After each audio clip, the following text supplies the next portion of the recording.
I turn to our newest senator, Senator Ricketts. Welcome to the committee, and your 5 minutes for questions.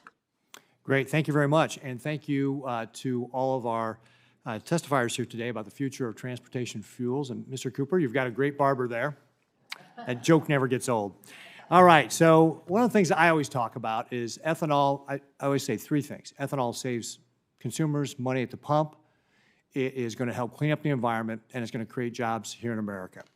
Ethanol must be central to any discussion that we're going to have about the future of transportation fuels.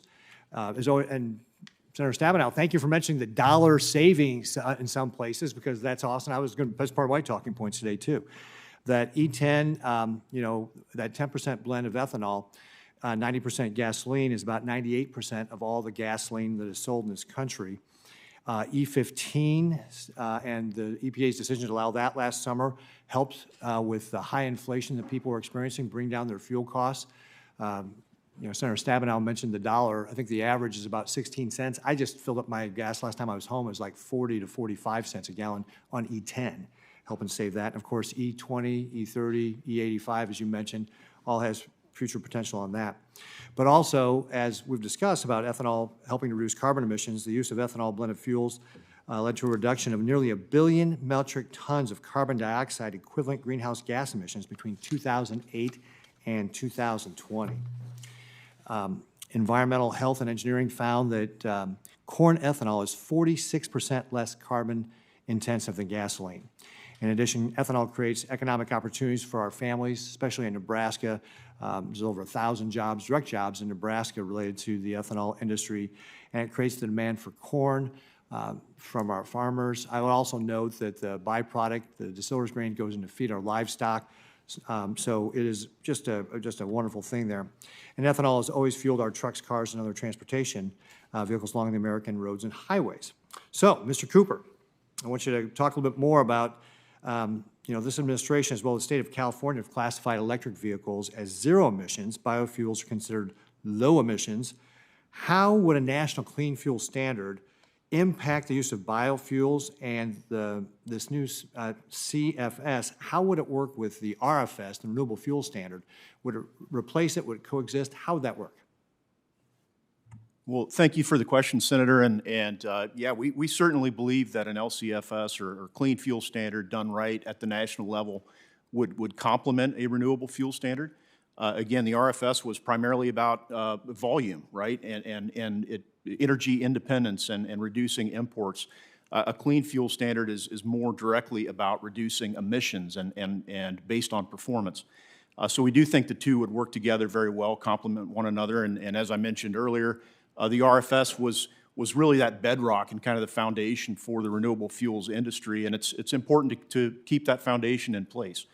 So we do think the two would work together. And then in terms of how the biofuels industry would respond to a clean fuel standard, we expect that it would be similar in ways to the response in the California marketplace and in Oregon.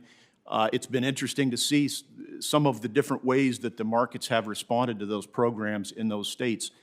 As I mentioned, the E85 market in California is off the charts. They're using more E85 in that state than any other state in the country as an outcome of the low carbon fuel standard. They're also one of the last two states that hasn't yet approved E15. Well, guess what? They're moving toward approval of E15 because the market is calling for it via the LCFS. So we do believe a properly designed clean fuel standard, and again, doing the life cycle analysis correctly, would drive increased use of ethanol and other renewable fuels above and beyond what is called for under the renewable fuel standard. And I think we've talked about it a little bit here. I'm concerned that any national clean fuels program could prioritize electric vehicles over liquid fuel vehicles, including clean biofuels. And this will only make us more dependent on our foreign adversaries who control a majority of the worldwide production of several key components. For example, the CCP, Chinese Communist Party, controls 60% of the raw lithium mines in the world, 50% of the lithium processing and refining, and 75% of the lithium ion battery mega factories. How can you ensure that a new national low-carbon fuel standard won't falsely prop up EVs to satisfy an agenda and do significant damage to liquid fuels, including biofuels, in the process? A great question, and thank you, Senator. Again, if the life cycle analysis is done correctly and the carbon intensity scores are developed in a fair and transparent way, we believe that renewable fuels are going to compete very well with electric vehicles in terms of the carbon reductions that they provide. And as the ranking member mentioned, internal combustion engines and conventional vehicles are far less expensive than EVs. And so, again, if you step out of the way and let the market respond to these carbon reduction requirements, we think it's going to drive the market toward increased use of renewable fuels, which are the lowest cost option of meeting these carbon reduction requirements. Now, if you stack on top of that an EV mandate or something like California is trying to do, then yeah, that changes the calculation immensely. But we, again, think a truly technology neutral standard is going to put renewable fuels in a very competitive position. Great, thank you. Thank you.